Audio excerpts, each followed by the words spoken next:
Bonjour, bienvenue dans cette nouvelle vidéo de présentation de Cabinet Zen. Je vais dans cette vidéo vous présenter comment nous préparons l'arrivée de la réforme de la facturation électronique qui s'applique à partir du 1er janvier 2026, mais en réalité pour la plupart des clients de Cabinet Zen à partir du 1er janvier 2027. Vous pourrez trouver plus d'informations sur la réforme sur le blog Cabinet Zen. N'hésitez pas à le regarder car en effet, selon votre statut, selon votre chiffre d'affaires, vous n'avez pas les mêmes obligations.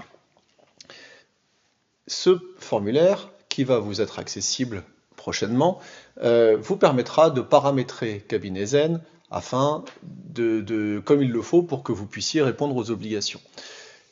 Selon que vous soyez un psychologue, un sophrologue, un coach ou un autre thérapeute, vous n'avez pas donc les mêmes obligations. Ici, je vais cocher que je suis un autre thérapeute, je suis Gestalt thérapeute. La deuxième question porte sur votre chiffre d'affaires annuel.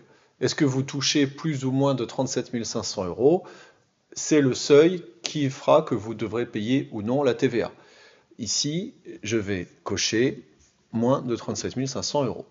Si éventuellement je fais d'autres activités, je peux cocher et je fais suivant. Voilà le résultat du formulaire. Je bénéficie de la franchise de base de TVA. Pourquoi? Parce que je gagne moins de 37 500 € de chiffre d'affaires par an. Dès lors, voilà, je n'ai pas de TVA à payer. Si je dépasse ce seuil, les choses changent. Mon obligation du coup en matière de facturation électronique, elle est seulement de faire de l'e-reporting. C'est-à-dire que je dois transmettre à l'administration tous les 2 mois une synthèse des enregistrements de tous les paiements que j'ai reçus. Sauf que cette obligation, elle ne se fera pas pour le 1er septembre 2026, mais pour le 1er septembre 2027.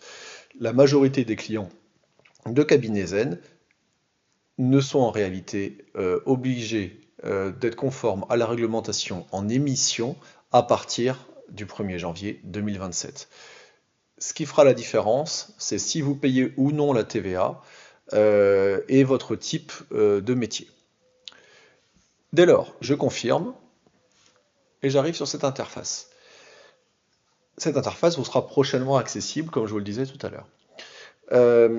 Il faut noter que selon l'option que vous aurez au sein de Cabinet Zen, si vous avez un abonnement premium ou si vous avez l'option Conto pour mémoire c'est notre partenaire banque en ligne, avec cette option, la dématérialisation vers l'État se fera automatiquement, même si soumise à votre validation bien sûr.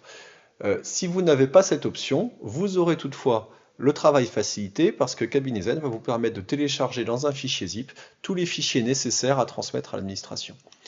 Comme je vous le disais, les périodes à déclarer se font tous les 2 mois. Cabinet Zen vous facilite cela. Vous n'avez qu'à cliquer sur la période souhaitée, vous cliquez sur générer le zip e-reporting et automatiquement vous pouvez le télécharger. À partir de là, vous récupérez un fichier qui contient un fichier zip qui, une fois dézippé, contient un certain nombre de fichiers. Je ne vais pas vous montrer le détail du fichier XML ou des fichiers CSV qui sont des fichiers techniques qui peuvent être utiles à votre expert comptable ou à l'administration. En revanche, le PDF peut être montré, c'est la synthèse de ce qui est transmis. Donc voilà, le nom de votre entreprise, les SIRET, etc. Bien sûr, ici, ce sont des données fictives. Combien de transactions vous avez eues, pour quel chiffre d'affaires, combien de transactions par jour, et si vous avez la TVA. Voilà. On va détailler les transactions et les encaissements. S'il y a des écarts, ça sera également mentionné. Voici donc comment Cabinet Zen va vous permettre d'être en conformité avec la facturation électronique dans la transmission des informations. Une fois encore, pour la majorité des praticiens, cela ne sera obligatoire qu'à partir du 1er septembre 2027. Je vous remercie pour votre attention.